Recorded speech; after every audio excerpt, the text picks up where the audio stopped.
খেজুরিতে দুই নেতার হাতাহাতি মারামারি কেন? পদ পাইয়ে দেওয়ার নামে কাটমানির অভিযোগ আর পরে দলীয় পদ না পেয়ে টাকা ফেরতের দাবি, সেই কারণে ব্যাপক হাতাহাতি। ভাইরাল সেই ভিডিও।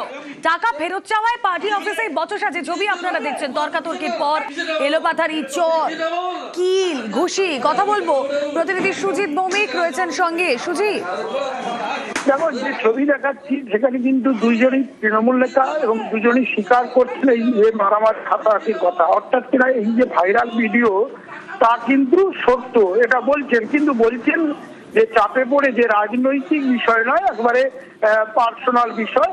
এই কথা বলে যারা এই মারামারি এবং ঝগড়া কলাপ ধরে ঘুষোঘুষিতে একেবারে লিপ্ত হয়েছেন তারা পাত্র এবং নন্দন দাস, তারা কিন্তু পদাধিকার তাবর তৃণমূল নেতা। তারা যে কথা বলছেন সেই কথাতে শোনা যাচ্ছে রুমিলা, যে পদের জন্য টাকা দিয়ে একজন পদ পায়নি, মারাত্মক অভিযোগ। সেই অভিযোগ তুলে যে তুমি সাক্ষী দিলে সেই টাকা ভিডিওতে আমাকে ফেরত দেওয়ার ব্যবস্থা করো, এরকম চাঞ্চল্যকর অভিযোগ এবং চাঞ্চল্যকর ঘটনা জানিয়ে শোরগোল শুরু হয়েছে নন্দীগ্রাম লাগোয়া খেজুরি বিধানসভায় ভোট যে সামনে।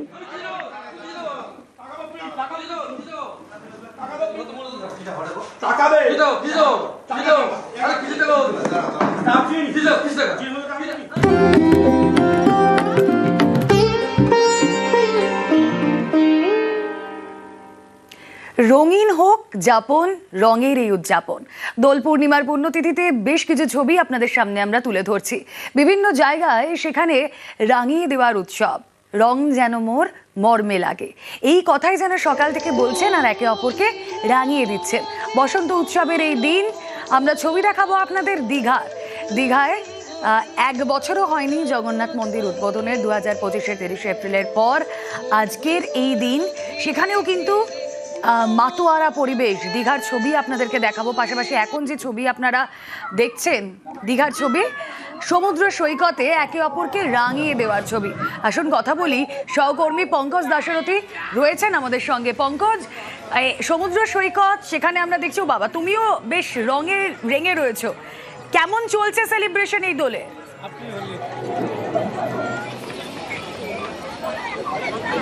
দেখো রুমেলা, তুমি জানো যেখানে সৈকতে রঙের উৎসব, যেখানে সকাল থেকে সৈকত সরণি দীঘা, যেখানে নিউ দীঘা ওল্ড দীঘা জুড়েই কিন্তু পর্যটকদের ঢল নেমেছে, যেখানে সমুদ্রের ঢেউর পাশাপাশি তারা কিন্তু আবির মেখে তারা মাতোয়ারা হয়েছে।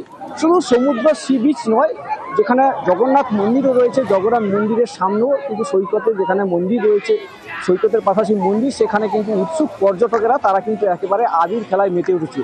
যেখানে পূর্ব মেদিনীপুর জেলা প্রেস ক্লাবের পক্ষ থেকে যেখানে সকাল থেকে আজকে কিন্তু উৎসবে মুখর, যেখানে দোল উৎসব অনুষ্ঠানে অনুষ্ঠিত হচ্ছে, যেখানে তারা কিন্তু বিভিন্ন প্রশাসনের মাধ্যমে তারা কিন্তু এলাকা সৈকত সরণি দীঘা জুড়েই কিন্তু তারা উৎসাহে মেতে উঠেছে। তুমি জানো যেখানে দীঘার জগন্নাথ ধাম রয়েছে, সেই ধাম যেখানে কিন্তু যেখানে ভক্তরাও ঢল রয়েছে, একদিকে ইস্কনের যেখানে কর্মীরা রয়েছে তারা কিন্তু তারাও মন্দিরের সামনে ঢোল কীর্তন যেখানে বাজিয়ে তারা কিন্তু উৎসব মুখরে একেবারে সেজে উঠেছে।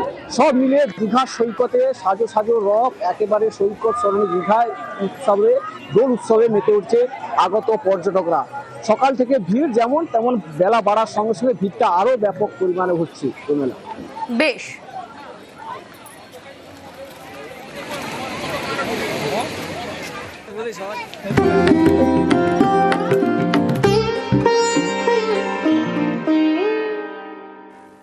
আচ্ছা, এবার দক্ষিণবঙ্গের আবহাওয়া একটা সুখবর দিই। এক রাতে 5 ডিগ্রি নামলো তাপমাত্রা। আজ কলকাতা তাপমাত্রা সর্বনিম্ন 20.1 ডিগ্রি। দোলে দক্ষিণবঙ্গের আবহাওয়ায় সুখবর।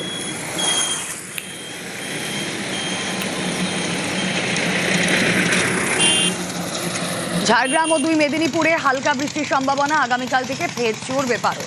কথা বলবো প্রতিনিধি বিশ্বজিৎ রয়েছেন সঙ্গে। বিশ্বজিৎ, আগামী রবিবার নাগাদ এই বৃষ্টি হতে পারে, তবে খুব সামান্য সম্ভাবনা, এবং রবিবারে 2 মেদিনীপুর এবং ঝাড়গ্রামে খুব হালকা বৃষ্টির একটা সামান্য সম্ভাবনা তৈরি হতে পারে, এবং সেই রবিবারেই উত্তরবঙ্গে বৃষ্টি হবে, তবে দক্ষিণবঙ্গে বৃষ্টি হওয়ার সম্ভাবনা খুব সামান্য। তার আগে পর্যন্ত অর্থাৎ আগামী শনিবার পর্যন্ত বৃষ্টির কোনো সম্ভাবনা নেই। রঙের উৎসব রঙের উৎসবে তাপমাত্রা খুব বেশি যে বেড়েছিল, অর্থাৎ সর্বনিম্ন তাপমাত্রা 25 ডিগ্রিতে গতকাল ছিল, সেটা অনেকটা নেমেছে। আজ 20 ডিগ্রির ঘরে কলকাতার পারদ এবং উপকূল সহ বেশ কিছু জেলাতেই সর্বনিম্ন তাপমাত্রা সামান্য কমেছে। আচ্ছা। তবে এই কমলেও আগামী দুদিন আবার সর্বনিম্ন তাপমাত্রা বাড়বে, সর্বোচ্চ তাপমাত্রাও 2-1 ডিগ্রি বাড়তে পারে, উষ্ণতার ছোঁয়া থাকবে, গরম বাড়বে। আগামী কয়েকদিন গরম বাড়তে পারে এবং শনিবার পর্যন্ত বৃষ্টির সম্ভাবনা নেই। রবিবার দক্ষিণবঙ্গে বৃষ্টির সম্ভাবনা, সামান্য সম্ভাবনা ঝাড়গ্রাম এবং পূর্ব ও পশ্চিম মেদিনীপুরে। রোমেলা। বেশ।